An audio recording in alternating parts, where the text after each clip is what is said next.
എന്റെ എക്സ്പീരിയൻസിൽ കുംഭമേള എന്ന് പറയുന്നത് ഭയങ്കര സംഭവമല്ല. കുംഭമേള എന്ന് പറയുന്നത് ഭയങ്കര ആൾക്കൂട്ടമാണ്. ഈ പറയുന്ന 40 കോടി 50 കോടി അല്ലെങ്കിൽ അവരെ വടവത നമ്പേഴ്സ്, ആ നമ്പറിലുള്ള ആൾക്കൂട്ടം മാത്രമാണ് കുംഭമേള എന്നുള്ളത്. സൗകര്യങ്ങൾ ഇപ്പോൾ നമ്മൾ കേട്ടത് ഫുട്ബോൾ രംഗത്ത്, കേരളത്തിലെ ഫുട്ബോൾ രംഗത്ത് പ്രശസ്തനായ CK വിനീതിൻ്റെ വാക്കുകളാണ്. ഇദ്ദേഹം ആ CK വിനീത് തന്നെയാണ് എന്നാണ് എൻ്റെ ഒരു ഊഹം.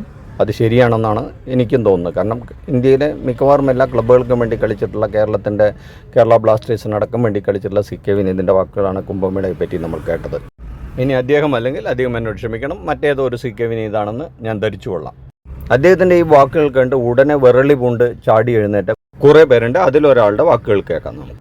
ഞാൻ ലക്ഷ്മി കാണത്ത്.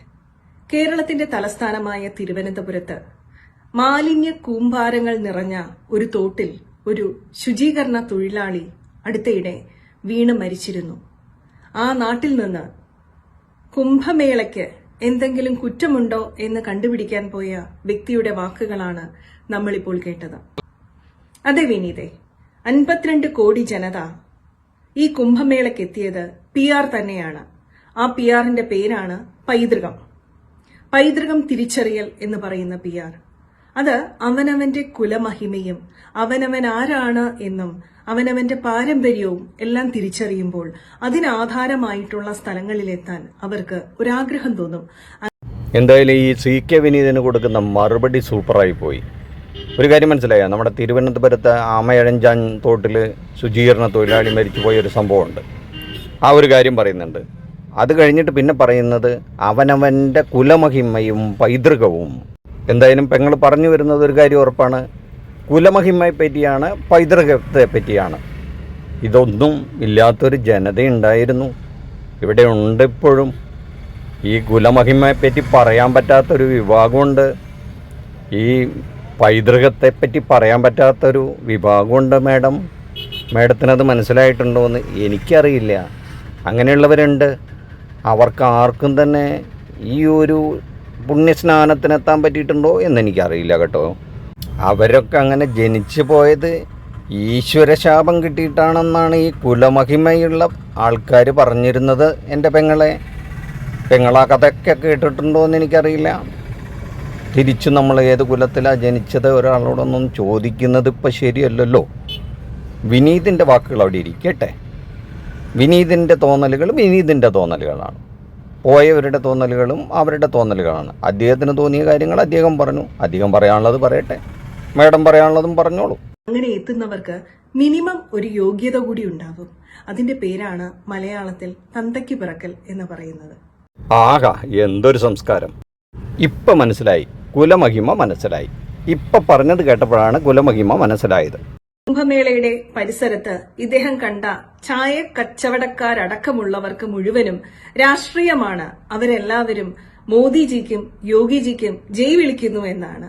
തീർച്ചയായിട്ടും അവർ ജയ് വിളിക്കും. കാരണം കഴിഞ്ഞ 60-ൽ പരം വർഷങ്ങളായി അവർക്ക് അടിസ്ഥാന സൗകര്യങ്ങൾ പോലും നൽകാത്തവർ അവരെ ഭരിച്ച് വളരെ പരിതാപകരമായ രീതിയിൽ എത്തിച്ചപ്പോൾ കഴിഞ്ഞ 10 വർഷമായി അവർക്ക് വേണ്ടതെല്ലാം നൽകുന്ന, അവർക്ക് ജീവിതമാർഗം ഉണ്ടാക്കി കൊടുക്കുന്ന ഭരണാധികാരികൾക്ക് അവർ ജയ് വിളിക്കും.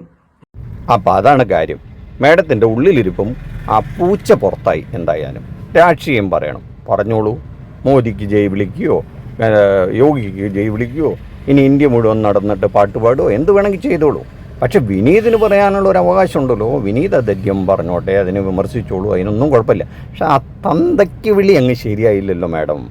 ഒരാളെ തന്തയ്ക്ക് വിളിക്കുന്നത് ഏത് കുലമഹിമയുടെ ഭാഗമാണ്? ഇതാണ് ഇവിടെ നടന്നുകൊണ്ടിരുന്നത് മേഡം. വർഷങ്ങളും യുഗങ്ങളുമായിട്ട് അടിച്ചമർത്തപ്പെട്ടവനെയും അടിയാളന്മാരെയും ഈ തന്തയ്ക്ക് വിളിയാണ് നടന്നുകൊണ്ടിരുന്നിരുന്നത്. എന്തായാലും സൂപ്പറായി മേഡം. കുലമഹിമയും പൈതൃകവും ഒക്കെ കാത്തു സൂക്ഷിക്കുന്ന മേഡത്തിൻ്റെ ഇപ്പോഴത്തെ തലമുറയും എന്തായാലും അത് കാത്തു സൂക്ഷിക്കുന്നുണ്ട് എന്നറിയുന്നതിൽ വളരെ സന്തോഷം. അത് തുടരുക. ഈ രാഷ്ട്രീയം തന്നെയാണ് നമുക്ക് വേണ്ടത്, ഈ പൈതൃകം തന്നെയാണ് നമുക്ക് വേണ്ടത്, ആ മുങ്ങിക്കുളി തന്നെയാണ് വേണ്ടത്, ഈ കുംഭമേളകൾ തന്നെയാണ് ഇവിടെ നടക്കേണ്ടത്. അങ്ങനെ എല്ലാവരുടെ പാപപുണ്യങ്ങളും ആ ഗംഗയിൽ കഴുകിക്കളയട്ടെ എന്നല്ലാതെ മറ്റൊന്നും പറയാനില്ല.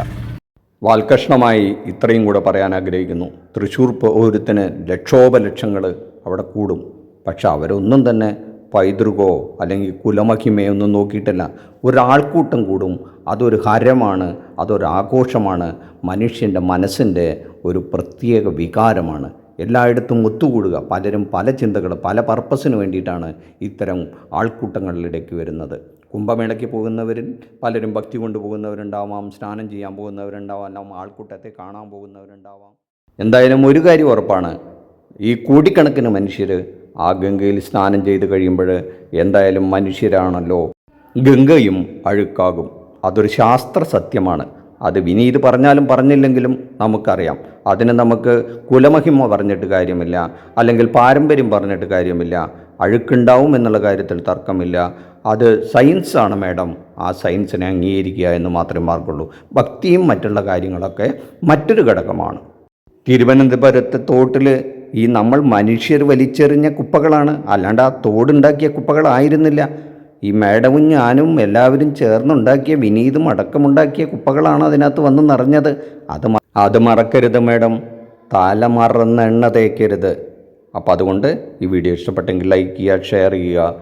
നിങ്ങൾ ഈ ചാനൽ ഇതുവരെ സബ്സ്ക്രൈബ് ചെയ്തില്ലെങ്കിൽ ഒന്ന് സബ്സ്ക്രൈബ് ചെയ്ത് ബെല്ലൈക്കണം ഒന്ന് എനാബിൾ ചെയ്ത് വെച്ചോളൂ.